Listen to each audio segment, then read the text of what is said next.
Welcome everybody to the free audio on YouTube of Way Too Unsubstantiated Advice about life from a middle-aged man. This is the final chapter. It's called Wishes. Before we dive into the content, I just wanted to thank you all for listening.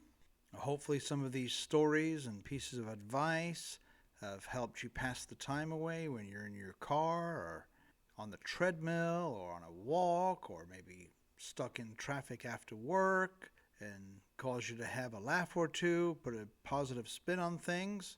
But let's get started on wishes. We are going to waltz our way to the alphabetical finish line, ending with the letter W for wishes, and close out this helpful handbook dripping with unsubstantiated advice about life. This closing chapter will address the common flaw that a vast majority of us are guilty of doing, which is the notion of not embracing the present and not seeing all of our blessings of today for what they are. Many times we are sidelined by thinking that other people have it much better than we do, and always wanting to be mentally somewhere else other than the situation we find ourselves in at the present moment. For example, when working people are climbing their professional career ladder, it is not uncommon for these folks to envision that the grass is always greener on the other side, thinking that another position with a completely different company or another role within the ranks of their current employer would be more lucrative for them or might require an easier workload than the position they currently hold. Now let me clear up any initial confusion here, writing this passage from a middle-aged man's point of view. I have nothing against an individual's desire for seeking a better paying job or striving to become a better person, or anyone wanting the nicest materialistic possessions that money can buy. This is not what I am referring to. As the author, my talking point is this. As humans, we frequently chase and arrive at a place we thought we desired, only to find out that things weren't as good as we'd previously imagined, and that the grass wasn't any shade greener at all. This humbling discovery causes us to have an emotional feeling of deep disappointment and regret. Have any of you experienced this exact scenario? I have an emphasis bar here. It says sometimes we wish for something or a situation only to wish we hadn't when our wish becomes our reality. Be careful what you wish for. It might just come true. The concept of embracing the present has a slightly different connotation in regards to the interpretation of carpe diem. The message in chapter 8, Seize the Day, was about realizing that our time on this earth is limited, not promised, that death could come tomorrow, and the fact that we must plan to accomplish as many of our dreams as we can on our wish list before time swallows us up. The notion and message of wishes is also about taking advantage of the now, but more about being thankful and grateful for what we already have in the present. The continuous act of celebrating life's precious moments every step of the way throughout our journey. Both chapter titles could have easily been combined into one comprehensive thesis due to their similar premise and intermingling ideas. However, I will try my best in this final piece to create a clearer distinction between these two parallel schools of thought. In order to sensibly communicate the message, I will give you two applicable examples. Here's the first one. Let me introduce to you an account executive salesperson who happens to be in charge of finding new logo business in a specific sales territory. We will give this new account hunter a name, Mitch Downer. Sounds like the right fit. Our account executive, Mitch, has been unhappy in his work role for quite some time and has been employed with his company for almost 8 years. He claims his rural territory is burned out, not fruitful anymore, and in his own words, totally tapped out. He has also communicated that he feels like he is being royally screwed and punished in the paycheck by his sales manager, who is responsible for initially delegating the area to him. Synchronously, he is insanely jealous and green with envy over the suburban sales territory that his fellow female co-worker services. His counterpart's name is Sally Mae Do-Right. Everybody in the company knows that Mitch desperately wants the territory that Sally Mae handles. Consequently, his disempowering thoughts and poor attitude has him blinded towards all the opportunities he actually has right in front of his face, sitting in his designated territory. His eyes can't see the low-hanging fruit because his mind is fixated elsewhere by being too overly obsessed about what Sally Mae is up to on a daily basis. Here is the rest of the story. In this made-up case study, Mitch's nemesis and sales manager eventually moved on to another company. And because of Sally Mae's impressive track record and having sales numbers exceeding her quota, she was promoted into the newly vacant sales manager role. Despite being able to sell like a lion, Sally Mae's personality is somewhat gentle, like a lamb. She has an empathetic heart, mild temperament, and always does her best to avoid confrontation.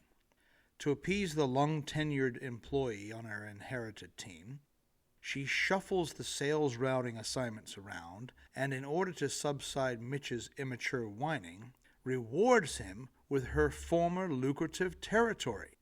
Problem solved, we thought. However, after only 3 months of canvassing, Mitch is complaining again.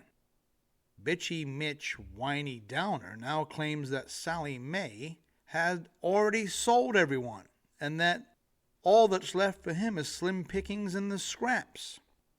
His monthly new business acquisition sales numbers are less than half the amount than they were in his previous territory. His numbers are down, way down. Mitch does admit that he is having a difficult time clicking with the more affluent clientele in the city suburbs. But he won't step on his ego long enough to acknowledge that maybe, just maybe, Sally Mae happens to be a more talented salesperson than he is, and deserves the credit. He snidely suggests that Sally Mae got out of the zone right in the nick of time, and expresses the desire to go back to his old territory. Back to his type of people. Sales managers out there, does this fictitious scenario sound all too familiar? Mentally, Mitch wants to be elsewhere again, never understanding the concept of embracing the present. This is why the adage in the previously mentioned emphasis bar contains so much wisdom. Be careful what you wish for. It might just come true. In our exciting story's conclusion, Sally Mae switches things around again and allows him to go back to the rural area. Mitch revamps his focus about his former territory and begins to see things in a different light. He now owns a new reference point of what is a good territory for him and which isn't, and attacks his job responsibilities with renewed enthusiasm. After a few months, his sales numbers are back on track. Often we don't get this chance of redemption, and we just have to carry our experiences of regret onto our next life situation and try to learn from it. One of my favorite hair bands from the 1980s, Cinderella, said it best in their rock ballad, "Don't Know What You Got Till It's Gone," from their best-selling album Long Cold Winter. How true that message can be in many facets of life. Our jobs, our love lives, our family relationships, and many other areas. For example, sometimes we only realize the important role that good health plays in our lives once we have lost it.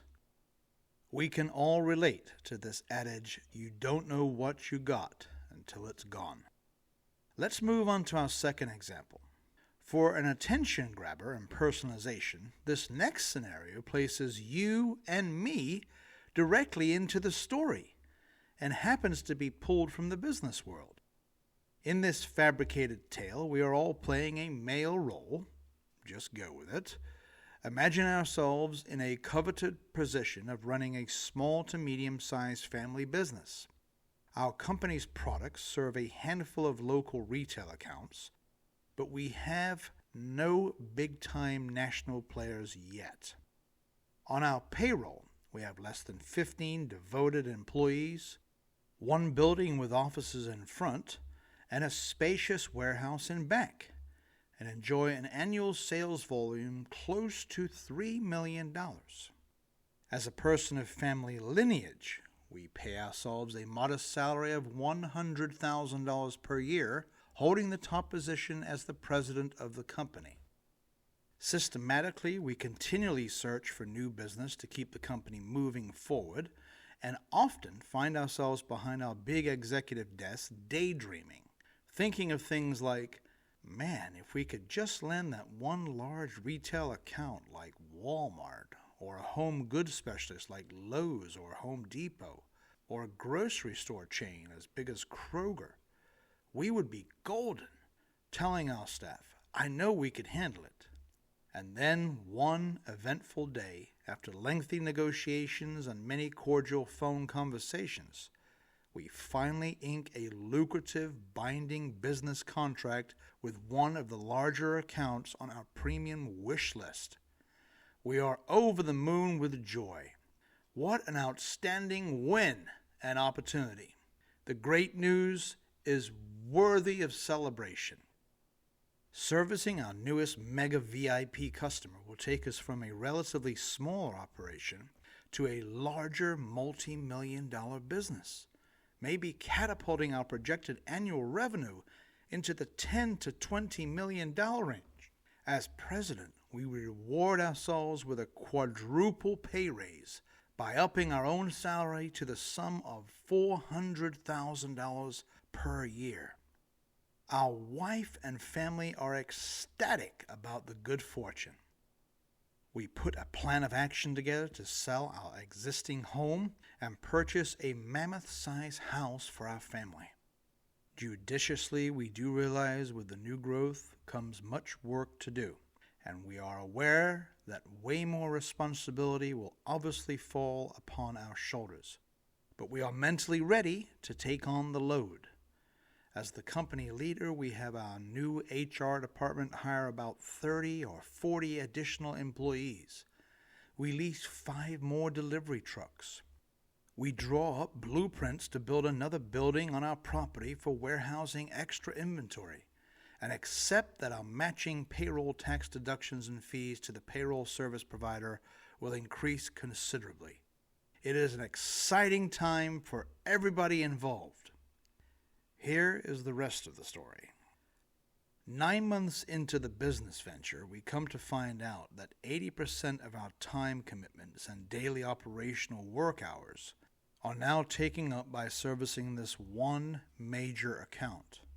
Our main focus is so much on trying to keep the big fish happy that we are forgetting about, or simply don't have the man-hour resources to service our smaller retail accounts that have been by our side for years. Also, last month, one of our other larger wish list accounts that we were chasing initially called us back and decided that the timing made sense for their company to go into business with us. Good for them, bad timing for us. Regretfully, we had to turn the multi-million-dollar opportunity down, accepting the reality that we couldn't take on any more larger clients, thinking that we are swamped as it is. Additionally, for one reason or another, our small fry players begin to drop off one by one, deciding to discontinue their business relationship with our company. Loyal long-time clients have found out through the grapevine about several wholesale cost discrepancies of acquiring our products. They are angry about the prices they have to pay compared to what the big fish client pays for the same product line. Also, many of our clients are unhappy that no outside rep ever comes to see them in person like they used to, and a handful of agitated customers are tired of leaving messages with our secretary, waiting several days for a return phone call from one of our team members. During this same time period, our big player account keeps pushing us for even lower pricing across the board. We are tired and agitated about being constantly threatened by the mighty corporate executives that if we don't give in to their latest pricing or logistic timing demands, that they will simply just pull their account from underneath us. We are not a happy camper either. Our payroll expenses have ballooned up to 10 times from what they used to be. And now, so has the overall stress level within the company culture. We find ourselves in the volatile position of having most of our eggs in one giant basket, a very dangerous place to be, and our liabilities and debt obligations to the bank are now in the millions. Our human resource team is having trouble keeping up with the increased employee turnover due to the poor morale. We are now a slave to the big account. As president, our daydreaming thoughts have turned to, I wish I had never signed that damn purchase contract. In conclusion, exhaustingly, the day finally comes when the tenacious bigwig corporate liaison for the massive retail giant communicates on the telephone that their operational teams have decided to go a different direction, and as a result, they have chosen another supplier for all their stores. We have mixed emotions ranging from welcome relief to complete devastation. The VIP account is lost. It's gone. There's no getting it back, and we might be out of business. Our newly acquired $3,500 a month mortgage payment will now be too much of a personal financial burden, and it's time to have a tough conversation with the wife. We think we might have to lay off practically everyone on the entire staff, and we have a giant building full of aging inventory we might have to give away for nothing to get it to move. Business owners reading this, have you seen this movie before? Have you experienced something like this? Be careful what you wish for. It might just come true. So, how do we stop ourselves falling into this trap? Sometimes we have to think things through before we put the mega ball into motion, asking ourselves a few what-if, worst-case scenario questions.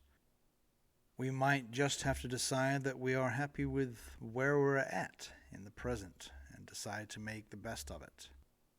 Being satisfied with present-day circumstances can cause a human being to walk a tightrope, dancing with a feeling of status quo and satisfactory fulfillment. When hovering over a thin line with these outcomes, one might have to pull out a blank sheet of paper, draw a line down the middle and weigh the facts, asking ourselves some pertinent questions. What are the risks of staying safe? What are the risks of moving forward? Asking the person in the mirror, am I willing to accept the consequences of a decision if the worst-case scenario does indeed play out? Do I have a disaster relief game plan? Depending on the answers from our critical thinking session, we could determine whether we should move forward to the unknown or not. I have an emphasis bar here. It says, be mindful of opportunities of glory when they come your way. We must tread carefully. Struggling with being satisfied with the now affects many human personalities and covers all socio-economic income classes, from wealthy folks to poor people, from people suffering from manic depression to go-getters, oozing from their pores with an unbridled entrepreneurial spirit. Everyone experiences the anguish from this familiar dilemma. Clinical depression is a serious human disease, and it is no wonder why unsolicited victims with this disempowering mindset find themselves in a personal, daily tug-of-war struggle. An identifying trait of a depressed person is an individual who constantly lives their life in the past, As a result, they choose not to live in the present or the future, being pulled into a non-grounded state and a general feeling of being unsettled. Their thoughts are consumed with what went wrong with their life's choices, and they simply can't get the pain of regret out of their minds. They wish they could go back and change history, but torture themselves with daily thoughts of, "It's too late for that." As a result, they seem to forget how good they have it in the present and see no hope for the future. Do you know anybody like this? How do we help a person suffering in this way? Well, we have to help them take baby steps to get out of their funk and show them a clear way on how they have been truly blessed for the gifts in the present. Frustratingly, it can be a tough sell for the people that care deeply for them, and all too often, our tried efforts and sincere positive encouragement falls on a set of deaf ears. Expanding on this thought, dreamers and visionaries such as entrepreneurs and forward-thinking people tend to live in the future.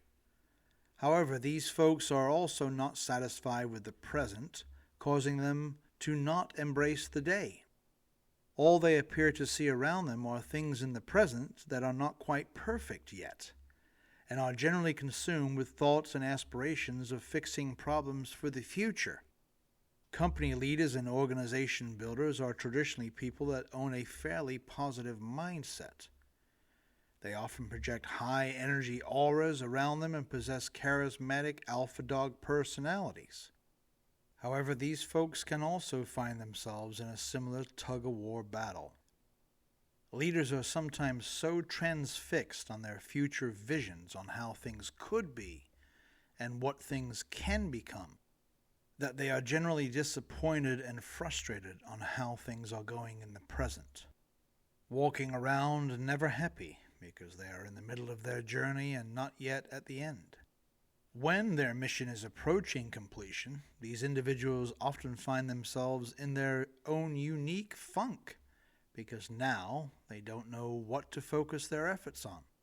In this phase, after taking a short break, these go-getter personalities usually decide to start an entirely new company, or simply fall to pieces with boredom in a pile of money and sedatives. How can we help these folks? Also a tough sell. These alpha dogs are usually pretty indignant in their ways and resist advice from lesser folks around them.